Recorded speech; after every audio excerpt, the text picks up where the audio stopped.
Hi everyone, today we'll talk about how to fix or how to solve TikTok Duet delay. To know how to fix or how to solve TikTok Duet delay, you should just go to settings.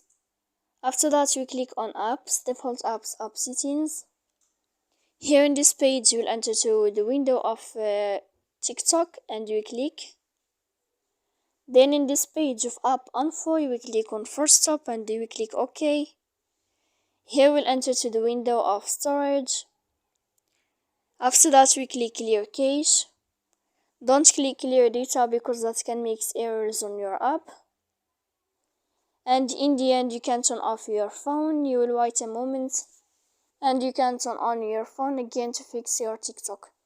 So please don't forget to support us by like and subscribe.